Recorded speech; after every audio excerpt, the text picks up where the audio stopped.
ओम नमः शिवाय. श्री शिवमहापुराण रुद्र संहिता सती खंड अध्याय 26. शिव दक्ष विरोध. श्री गणेशाय नमः. ब्रह्मदेव नारदांना म्हणाले, हे मुने, फार पूर्वी मुनिजनांनी पुण्यवान प्रयाग क्षेत्री मोठा यज्ञ केला. त्या यज्ञात सिद्ध सनकादिक मुनी, ब्रह्मज्ञानी महात्मे, श्रेष्ठ ऋषी, प्रजापती या सर्वांनी सहभाग घेतला होता. मी स्वतःही सपरिवार उपस्थित होतो. आगम आणि निगम हेही तेजस्वी मूर्ती स्वरूप धारण करून माझ्या समवेत आले होते. तेथे अनेक प्रकारे उत्सव होत होता. नानाविध शास्त्रांवर ज्ञानचर्चा आणि वादविवाद होत होते. इतक्यात यज्ञात सम्मिलित होण्यासाठी भवानीपती रुद्रही गणांसह तेथे आले. तेव्हा सर्वजण आदरार्थी उठून उभे राहिले. त्यांनी शिवजींना नमस्कार केला आणि त्यांच्या आज्ञेने पुन्हा स्थानापन्न झाले. त्यांच्या दर्शनाने सर्वांना मोठे समाधान वाटले. ते स्वतःला धन्य समजू लागले. योगायोगाने त्याच समयी प्रजापती दक्षाचे आगमन झाले. त्याआधी त्याला ब्रह्मांडाचा अधिपती बनवण्यात आले होते. एवढे गौरवपूर्ण पद प्राप्त झाले म्हणून त्यास स्वतःविषयी सार्थ अभिमान वाटत होता. त्याने मला नमस्कार केला व आसनावर बसला. तेव्हा उपस्थित सर्व महात्म्यांनी उत्थापन देऊन त्यास नमस्कार केला. त्याची स्तुती केली. भगवान महेश्वर तेथेच बसले होते. ते उठून उभे राहिले नाहीत व त्याला नमस्कारही केला नाही. त्यामुळे तो नाराज झाला, त्यांच्यावर संतापला. त्याने शंकराकडे पाहून डोळे वटारले व मोठ्या गर्वाने म्हणाला, उपस्थित जन हो, मी येथे आल्यावर तुम्ही देव, ऋषी, ब्राह्मण आदी सर्वांनी उठून उभे राहून माझे स्वागत केले, मला नमस्कार केला. परंतु प्रेत पिशाचात हिंडणारा हा दुर्जन नुसता बसूनच राहिला. स्मशानात राहणाऱ्या या निर्लज्जाला मला नमस्कार करावा असेही वाटले नाही. याने माझी कशी अवहेलना केली हे पाहिलेत ना. हा क्रियाहीन आणि विधीहीन आहे. याने नीतिमार्गाला कलंकित केले आहे.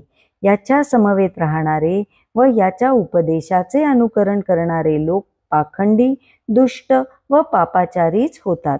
ते ब्राह्मणांची निंदा करतात, सर्वांशी उद्धटपणे वागतात. हा स्वतःही स्त्री लोलूप आहे आणि रतिकर्मात मोठा प्रवीण आहे. सर्व ब्राह्मणांनो आणि देवांनो, मी काय सांगतो ते ऐका. खरोखर याचा वध करणेच योग्य आहे. हा चारही वर्णापासून वेगळा व कुरूप आहे, कुलहीन आहे, जन्महीन आहे. स्मशानात वास करणाऱ्या या रुद्राला मी यज्ञातून बहिष्कृत करतो. याची हीच योग्यता आहे.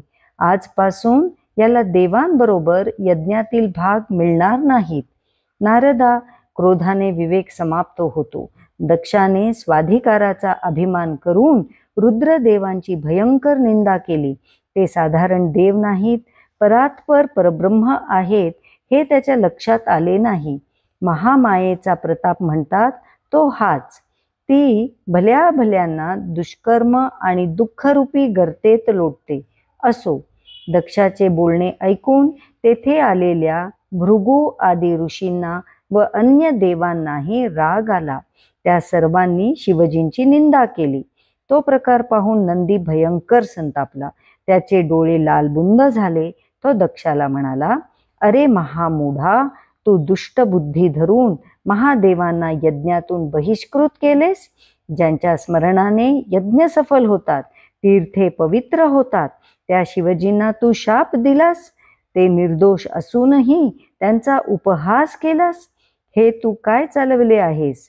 हे ब्राह्मणाधमा, जो या जगाचा निर्माता, पालनकर्ता व संहारकर्ता आहे, त्या रुद्ररूप देवाधिदेवाला तू कसा शाप दिलास?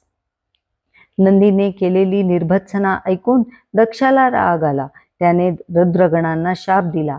म्हणाला, तुम्ही रुद्रगणही आपल्या स्वामीसारखेच आहात, म्हणून आजपासून तुम्ही वेदबाह्य व्हाल. महर्षी तुमचा त्याग करतील. तुम्ही सर्व शिष्टाचारहीन, मदिरापान करणारे, पाखंडवाद करणारे आणि मस्तकावर जटा, सर्वांगी भस्म तसेच अस्थींची आभूषणे धारण करणारे व्हाल. दक्षाने शिवजींच्या प्रिय पार्षदांनाही शाप दिला, म्हणून शिलाद पुत्र नंदीला फारच राग आला. त्याने महादुष्ट दक्षाला तत्काळ उत्तर दिले, अरे दुर्मती, तुला शिवतत्वाचे जराही ज्ञान नाही. तू हुशारी करून रुद्रगणांना व्यर्थ शाप दिलास. दुष्ट अंतःकरणाचे हे भृगू आदी ऋषीही मूर्खपणे हसत आहेत. तुम्ही सर्व ब्राह्मण्याचा अधिकार धरून रुद्रदेवांचा अनादर करत आहात. पण लक्षात ठेवा, माझ्या शापाने तुम्ही वेदांत पारंगत होऊनही तुम्हाला वेदातील तत्वज्ञान कळणार नाही. आता जाणण्यासारखे काहीही नाही असे म्हणून तुम्ही व्यर्थ वादविवाद करत बसाल आणि त्यातच धन्यता मानाल. तुम्ही भोगासक्त व्हाल. स्वर्गप्राप्ती हाच सर्वश्रेष्ठ पुरुषार्थ समजाल. स्वर्गापेक्षा दुसरी कोणतीही श्रेष्ठ वस्तू नाही असे म्हणून क्रोध, लोभ व मदाने युक्त व्हाल. वेदमार्गाचा पुरस्कार करून ब्राह्मण असूनही शूद्राचे यज्ञ कराल. तुम्ही नेहमीच दरिद्री राहाल. दान कसे मिळेल याकडेच लक्ष द्याल. दूषित दान घेतल्याने तुमच्यापैकी अनेक जण नरकाचे धनी होतील, अनेक जण ब्रह्मराक्षस होतील. शिवनिंदा करणारे तुम्ही विषयसुखाच्या इच्छेने गृहस्थाश्रमातच आसक्त होऊन राहाल. वेदांतातील कर्मफलाची प्रशंसा ऐकून लुब्ध व्हाल आणि कर्मकांडाचाच अवलंब कराल. दक्षा, तू कर्मभ्रष्ट होशील. तुझ्या जीवनातील आनंद नाहीसा होईल.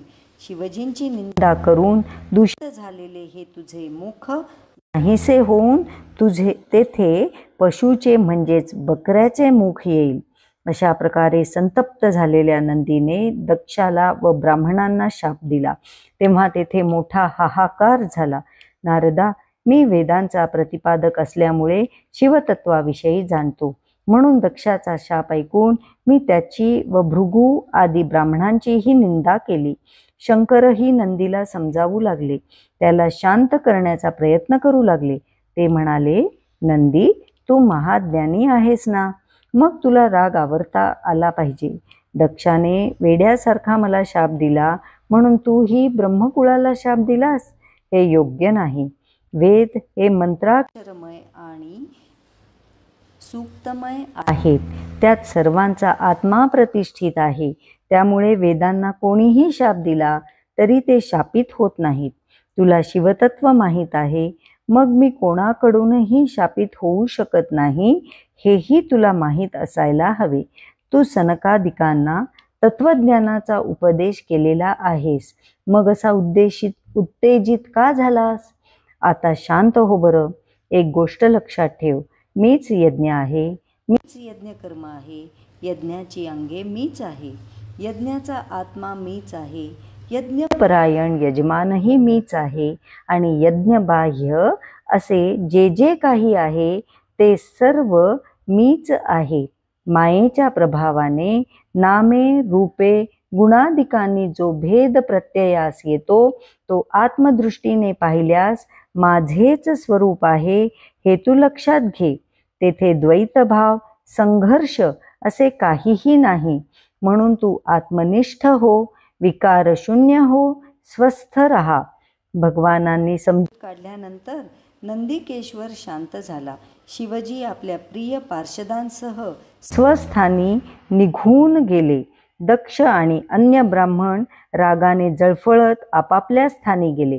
या प्रसंगानंतर दक्षाच्या मनात शिवद्वेष खदखदू लागला. त्याची बुद्धी भ्रमिष्ठच झाली जणू.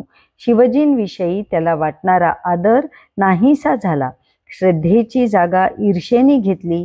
ती ईर्षा दिवसेंदिवस वाढू लागली. तो शंकराची आणि त्यांच्या उपासकांची उघड उघड निंदा करू लागला. आपल्या जावयाविषयी त्याच्या मनात जो आकस निर्माण झाला तो किती पराकोटीचा होता हे पुढील प्रसंगावरून तुमच्या लक्षात येईल. अध्याय 26 समाप्त. ओम नमः शिवाय.